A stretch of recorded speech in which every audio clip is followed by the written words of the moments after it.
I know तुम आए हो वीडियो का थंबनेल देख के, टाइटल देख के, and when I wrote ensure a selection, I literally mean it. Okay, अभी तुम जिस भी कंडीशन में हो डजंट रियली मैटर। अगर तुम ये सारी चीजें कर लेते हो and you tick them off, I can say mostly you ensure your selection. Now what are the things which you have to do? देखो, टू बी ऑनेस्ट, हम सबको पता है कि इस टाइम तक सिलेबस कंप्लीट करना है, क्वेश्चन प्रैक्टिस करना है, ठीक है, टेस्ट देना है। यू नो कौन सी सबसे बड़ी चीज जो हिंड्रेंस आता है?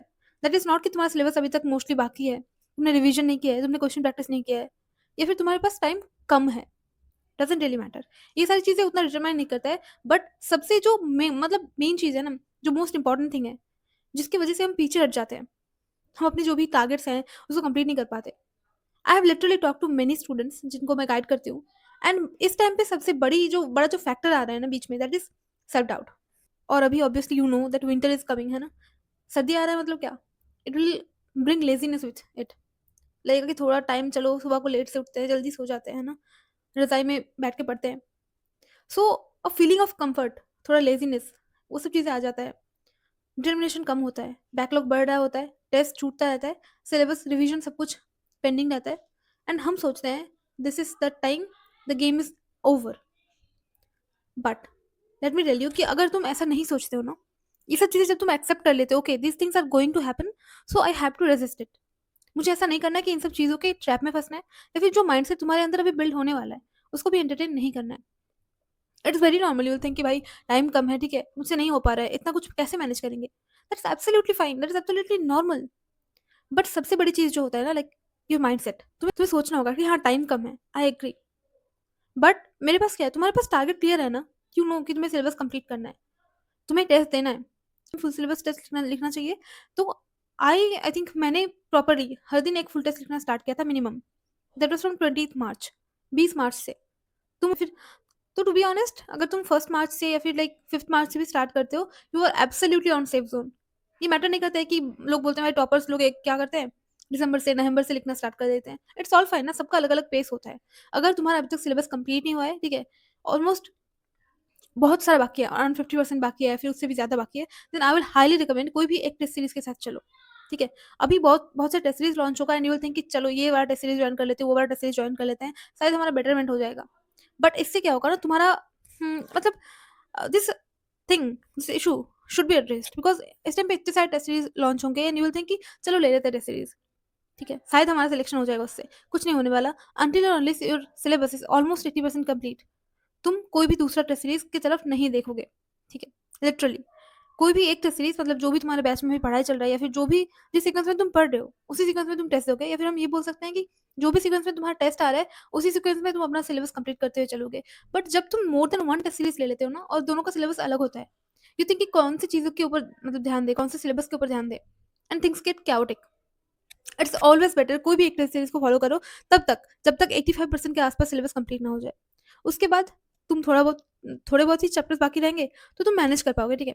कुछ कुछ तुम करंट को भी पढ़ते चलना, धीरे धीरे टेस्ट भी देना, ठीक है। But at this point of time कोई भी एक टेस्ट सीरीज लो, कोई भी एक सोर्स फॉलो करो जहाँ से तुम लेक्चर्स लोगे। अगर तुम्हारा थोड़ा बहुत तुम्हें आता है, कुछ छोटे चैप्टर्स हैं, ठीक है, जिसके बारे में तुम्हें लगता है कि ठीक है एक बार पढ़ेंगे तो हो जाएगा, वन शॉट देख लो। अगर बिल्कुल ही कुछ नहीं आता, like for example thermodynamics, equilibrium जैसे चैप्टर्स, उसके लिए obviously go for the long lectures. Biology के कुछ चैप्टर्स है जो कि तुम वन शॉट देखोगे, नोट्स नहीं बनाओगे, विल वर्क एब्सोल्युटली फाइन, कोई प्रॉब्लम नहीं है। तो यू नो योरसेल्फ बेटर, तुम्हें पता है कि कौन सा चैप्टर तुम्हें बहुत टफ लगता है, कौन सा चैप्टर विल वर्क इजीली, उसके अकॉर्डिंग प्लान करो। बिकॉज इतना टाइम नहीं है कि हर एक चैप्टर के लिए you will make notes, you will take long lectures, उसको रिवाइज करोगे, क्वेश्चन प्रैक्टिस करोगे। इतना टाइम नहीं है कि तुम इतना ज़्यादा टाइम इन्वेस्ट करो कोई भी एक चैप्टर के लिए, ठीक है।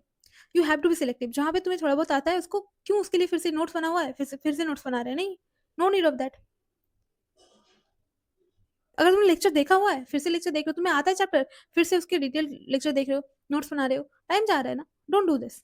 अगर तुम्हें आता है कुछ चीज़ें, थोड़े बहुत भी आते हैं ना, तो उसको यूटिलाइज करो, टाइम को उस जगह पे कम करो, प्रैक्टिस पे टाइम ज़्यादा दो, टेस्ट पे टाइम ज़्यादा दो, एनालिसिस पे, वीक एरियाज को फिक्स करने में, उसमें टाइम ज़्यादा दो।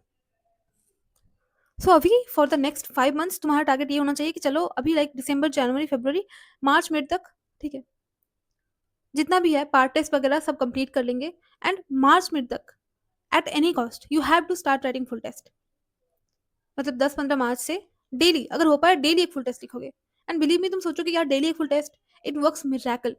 मतलब पहले जब मैं मतलब 3 4 5 टेस्ट दिए होंगे ना मैंने, मेरे मार्क्स नहीं आते थे। इसका रीज़न ये था क्योंकि मुझे पता भी नहीं था कि किस तरीके से लाइक वो जो रिदम होता है सब मेंटेन नहीं था। जो कैसे अटेम्प्ट करना है क्वेश्चन को, कितने टाइम बाउंड वे में करना है, फुल टेस्ट दिया नहीं था ना, तो पहले-पहले कुछ प्रॉब्लम होता था, but the time when I decided कि डेली एक फुल टेस्ट लिखेंगे नो मैटर व्हाट, मेरे मार्क्स सच में इंप्रूव होने स्टार्ट हो गया। मैं तुम्हें दिखाऊँगी ठीक है बाद में कि मेरे मार्क्स कितने फ्लक्चुएट करते थे एंड धीरे-धीरे कितने वो फिक्स हो गए एंड धीरे-धीरे वो 600 प्लस क्रॉस करने लगे।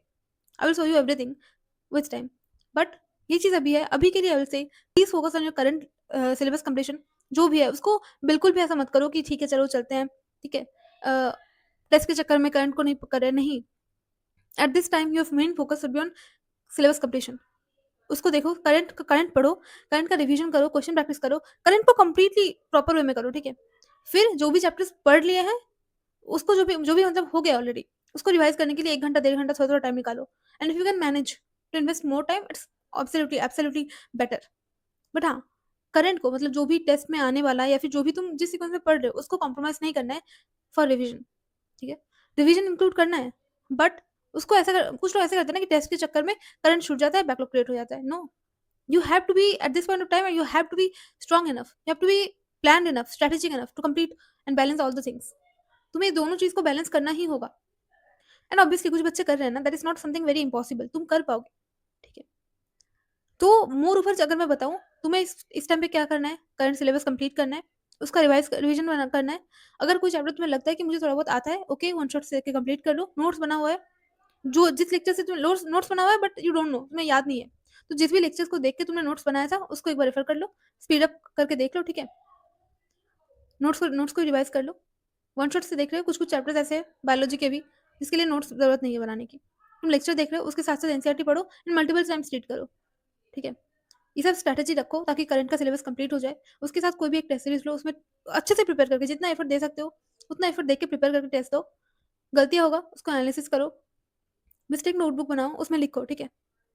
करंट हो गया, करंट का रिवीजन हो गया, उसके अकॉर्डिंग टेस्ट देना हो गया, मतलब जो भी करंट में चल रहा है that is going very well. अब थोड़ा टाइम निकालो जाके ताकि तुम रिवाइज कर सको थोड़ा बहुत, ठीक है? उसको बैलेंस करना पड़ेगा। डेली तुम्हें at least at this point of time you should include 1 hour revision. और मानो कि अभी तुम्हारे टेस्ट में जो भी टेस्ट है एग्जैक्टली करंट जो भी तुम पढ़ रहे हो वो नहीं आ रहा है, थोड़ा थोड़ा पहले का थोड़ा प्रीवियस चैप्टर्स आ रहा है, दैट्स गुड। तुम्हारा करंट भी पढ़ रहे हो तुम, उसको कॉम्प्रोमाइज नहीं कर रहे हो एंड रिवीजन भी हो रहा है, दैट इज एब्सोल्युटली बहुत बहुत अच्छी चीज़ है ये। तो इन सब चीज़ों को बैलेंस करने की कोशिश करो, ट्राई करो सिलेबस फेब तक कंप्लीट हो जाए एटलीस्ट, ठीक है? और एक प्लान बना के पढ़ो, है ना? पूरा दिन रैंडमली नहीं पढ़ना कि चलो आज तो ये 2 चैप्टर्स कंप्लीट करना है, रिवीजन करना है इनका, एंड तुम्हें पता ही नहीं है कि कितना टाइम चाहिए। फिर तुम सुबह सोचोगे कि यार ठीक है थोड़ा बहुत तो चलता है ना, थोड़ा बहुत डिस्ट्रैक्ट हो जाओगे। बट जब तुम्हें एकदम टाइम टू टाइम लाइक तुम्हें पता होगा 2 चैप्टर कंप्लीट करने में मुझे 12 आवर्स लगेंगे, एंड अगर मैं यहाँ पे टाइम वेस्ट कर दिया मैंने तो फिर मैं 12 आवर्स नहीं कर पाऊँगी। तब तुम मतलब सोचोगे कि नहीं टाइम वेस्ट नहीं कर सकते। तो you should have the like calculation of that hours कि इतना टाइम लगेगा मुझे, इतना टाइम मुझे इन्वेस्ट करना है, so I can not waste my time. ये चैप्टर इतना टाइम डिमांड करता है, इतने क्वेश्चंस करने हैं मुझे और ये आज एट एनी कॉस्ट कंप्लीट करना है। Be responsible, take accountability, okay? Because at this point of time everything should be managed very, very well. तुम लोग मतलब क्या करते हो? बहुत ज़्यादा नेगेटिवली ओवरथिंक करते हो, नहीं होगा सिलेक्शन तो क्या होगा? देयर इज़ अ चांस ना कि सिलेक्शन हो भी जाएगा। तो try to visualise yourself positively, try to overthink positively. खुद को सोचो ना कि सिलेक्शन हो गया है, तो लाइफ कितना पॉजिटिवली चेंज होगा। Why can't you overthink like that? Time जब भी तुम्हें बुरा फील हो रहा हो, ओवरथिंक। फिक्स टाइम पे ऑब्वियसली ऐसा नहीं कि पूरा दिन ही बैठ के हम सोच रहे हैं कि हमारा सिलेक्शन हो जाएगा तो बहुत अच्छा होगा, no. Positive overthinking can literally make changes in your life. मेरे लाइफ में आया है, ठीक है? And I literally like it. अभी भी बहुत अच्छा लगता है। I do it because you need reasons, है ना?